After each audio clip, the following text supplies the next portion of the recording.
Okay, today we are looking at 9.3 connecting graphs and rational equations. So we're still dealing with the same curriculum outcome, demonstrate the understanding of radical and rational functions with restrictions on the domain. Today our big one though is we're going to be solving rational equations algebraically.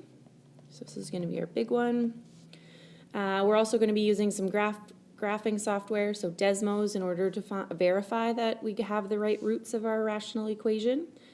And we need to make sure that none of our roots end up being extraneous.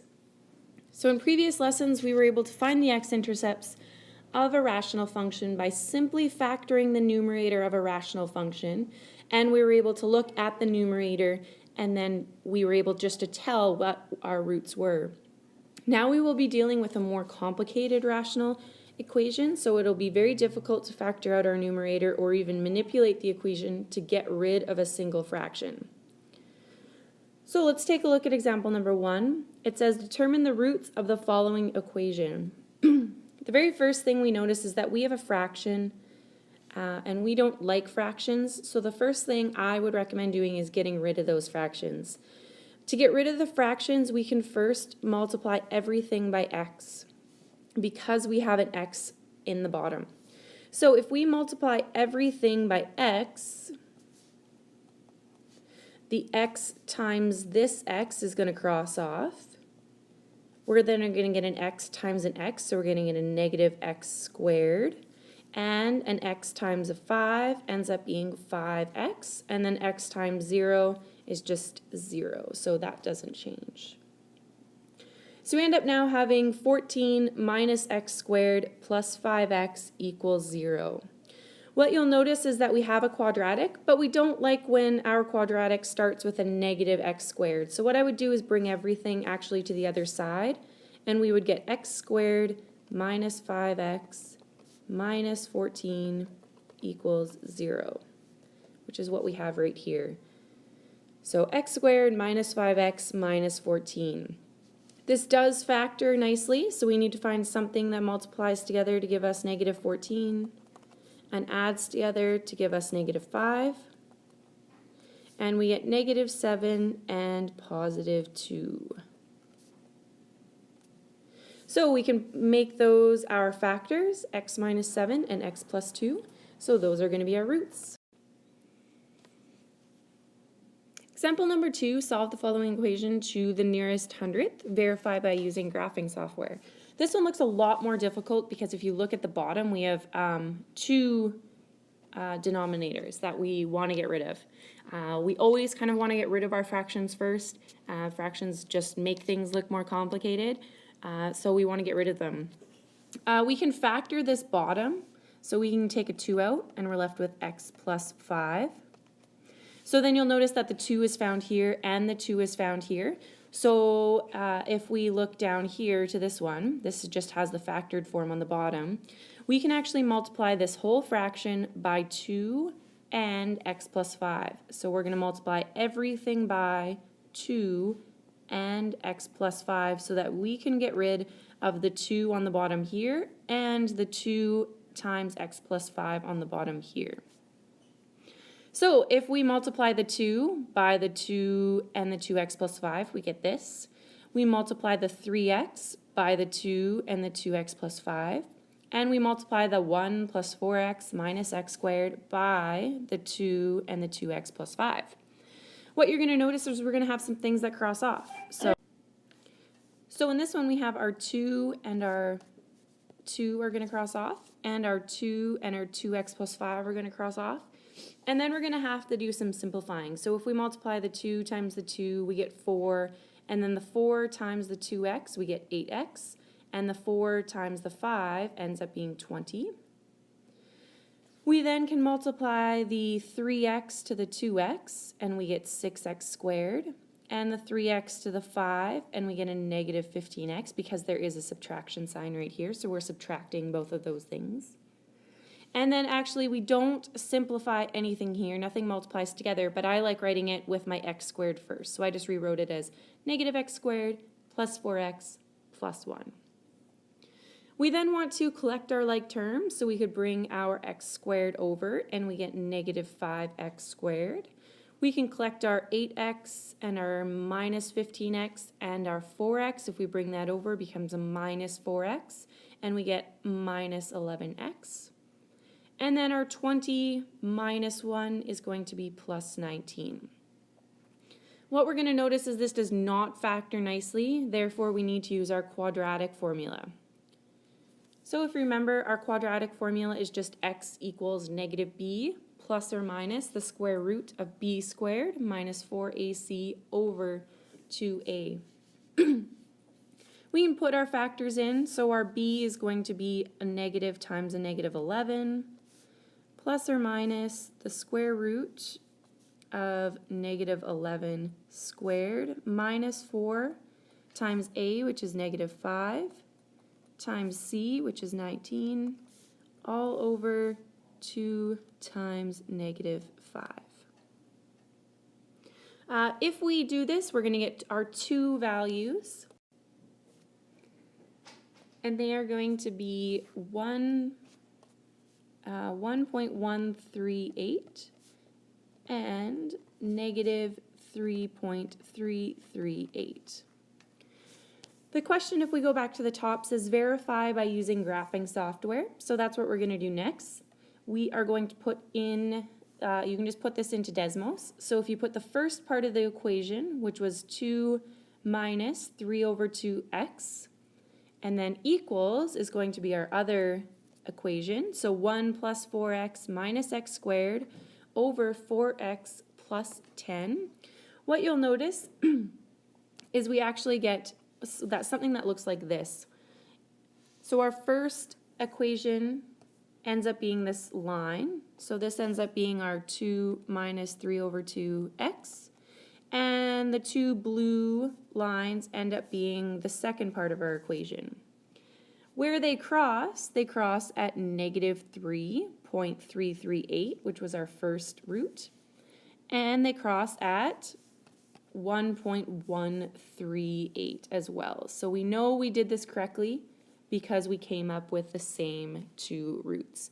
So remember that you can always graph this on Desmos to make sure that you've got the right values when you're doing your assignment. This is the last example for the section, and again, we're just solving the following equation to the nearest hundredth, again, verify by using graphing software. Again, we have something messy that looks in our denominators. What you'll notice is that we can take a factor out of this one though. We can actually take a factor of 2 out and get x minus 3.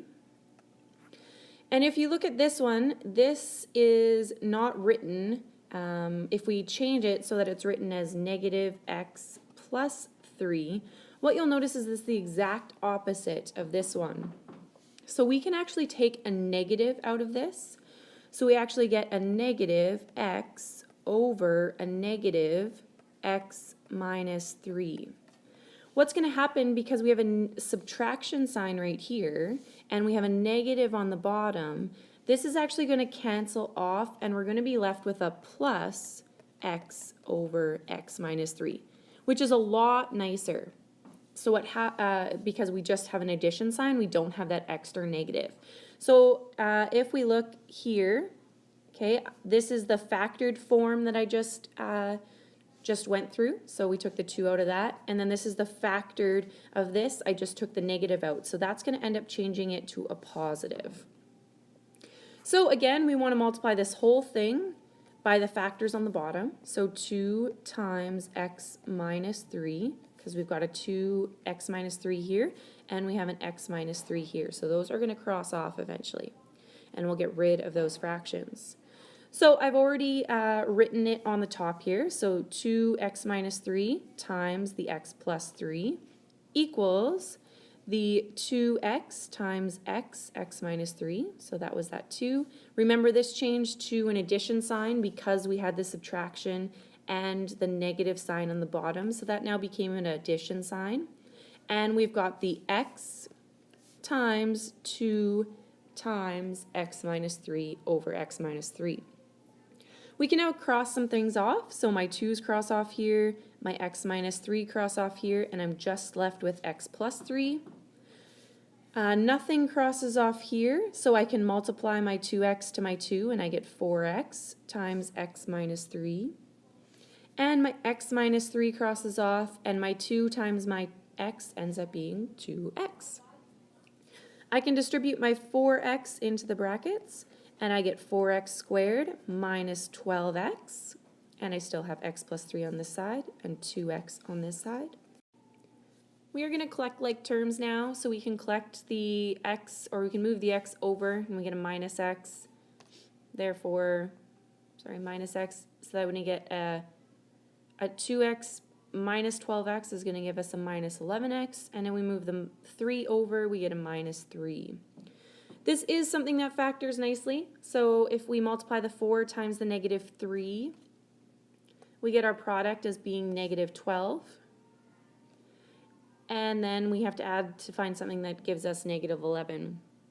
Those two factors are going to be minus 12 and 1, minus 12 and 1, and we're going to factor by decomposition.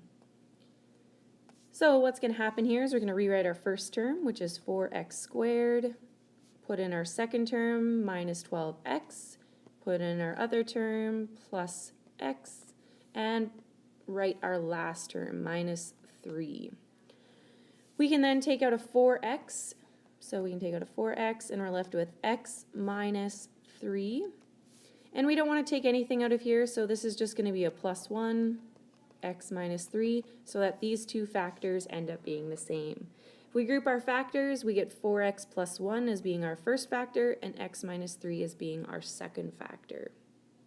We can then solve for x, so we get 4x plus 1 equals 0. We can bring that 1 over, and we get 4x equals negative 1.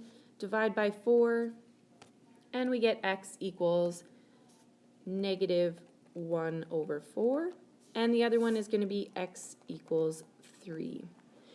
Again, we can use our graphing software, Desmos, check to see that it's crossing at these points. Again, you're going to put this side of the equal sign on one side, and this side of the equal sign in another part, so that you're going to figure out where those two things are equal, which is where they cross at those points. Today we learned when solving a rational equation, your best bet is to factor the numerators and the denominators of each fraction and then multiply each term by those denominators. So basically we're getting rid of our fractions. We've also learned that solving a rational equation algebraically will give you the location of the x-intercepts of that function, so where those two graphs cross. Remember to always check your answers to make sure that they are not extraneous. So actually now reading that last part, checking to see if our answers are extraneous, we didn't check our last two answers to see if one of those was extraneous because we didn't try them on Desmos. If you tried them on Desmos, you would have realized that the 3, this x equals 3, is extraneous. You'd also be able to see that if we put 3 back into our equation, so right here, we would actually get a 3 minus 3, which ends up giving us 0. 0 times 2, that means we're going to have a 0 in the denominator. We don't like when we have a 0 in the denominator because therefore there's not going to be a solution at that point. So because of that, we actually do have an extraneous root at 3. So our only solution for this example number 3 is x equals negative 1 over 4. So remember to check to see if we have roots that are extraneous. And remember that just means, is that going to give us a 0 usually in our denominator? If it's going to give us a 0 in our denominator, then it's going to be extraneous.